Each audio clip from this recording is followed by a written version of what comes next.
Well, hello everybody and welcome to the Southern Scene. I'm WSAV's Natalie Hendricks. Well, we have quite a show in store for you today. Of course, we have our Southern Scene cameras on the road. We're in Hagen, Georgia. You know, have you always been a lover of true crime stories, or have you been amazed with law enforcement? Well, if that's the case, we have you covered today because a career in law enforcement might just be up your alley. And of course, Ogeechee Tech Law Enforcement Academy up in Hagen, Georgia, well, they can definitely make your dream a reality. And joining me right now, I see just the guy I want to talk to, Jim Mitchell, of course. Now, you're the lead instructor here at Ogeechee Tech Law Enforcement Academy, right? I am.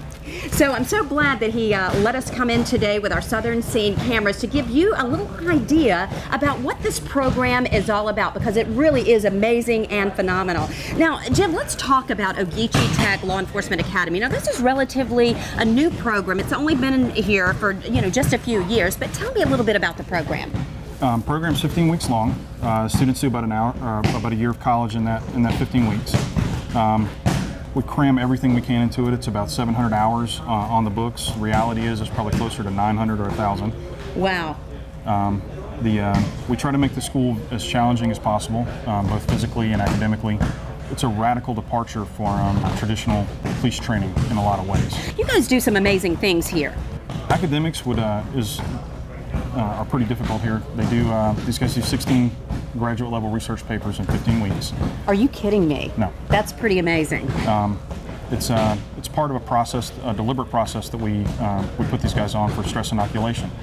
Physically, they're exhausted pretty much at the end of every day, and it's not just from the physical training. So they not only have the academic skill, I mean, they are really put to the test with physical training and that kind of thing too. But you put them in all kinds of situations as well. Right. We do a lot of problem-solving events and things that force them to think while they're under a lot of pressure. The idea is the stress inoculation. We get them used to dealing with enormous amounts of stress. So, because law enforcement agencies, what they're really hiring when they pick these people up, they don't really care how fast you can run or what kind of grades you got in the academy so much, or how well you shoot. They're concerned with getting good decision makers who are going to reduce liability for their agency. You called it stress inoculation. How important is that? Imagine being thrown out in the middle of a horrific situation and you're not at all accustomed to any level of stress. And then now you're expected not only to survive the situation, but to be the person making decisions that are often life and death decisions in those situations. This is what we ask of our police officers. They don't get to call 911. They are 911. Right. And if we don't build them up to a point where their resistance to enormous amounts of stress is at a level that's significantly higher than a normal citizen, then we can't possibly ask them to make good decisions under those amounts of stress. So it's really one of those programs where you really have to be well-rounded in everything. It's not enough just to make good grades and be able to score high on a test. Everybody finds what their weakness is here. And it's up to you to really make that weakness a strength. Correct. The class helps out a lot. There's a very, very tight classes.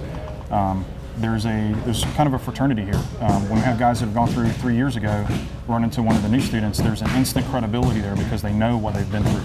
And those kind of things are what separates them from any of the other places that the students might attend.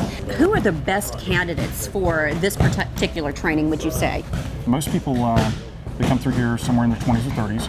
Have had folks in their 50s make it through the program. But if I had to choose who my best students were, they would almost hands down be the female students. There's no female that makes it through this program that doesn't have enormous respect from her classmates. What would you say to those Southern Scene viewers out there right now, if they're one of those folks sitting there thinking that as a career? What would you say to them as advice? This isn't for everyone, and when you come, this is a place that you come and very quickly understand what would be expected of you when you're out on the job.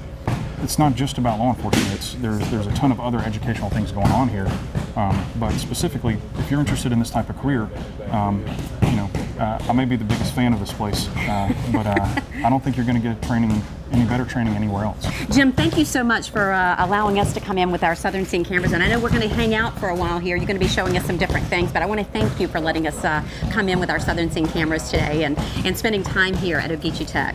Thank you very much for coming. If you'd like more information on Ogeechee Tech Law Enforcement Academy, well, you don't have to look far. You can find all of the information that you need right there on your screen. Okay, don't go away. Coming up next on the Southern Scene, are you ready for a little Southern cooking? We are. We have a special place we're taking you to. Don't go away. We'll be back right after this.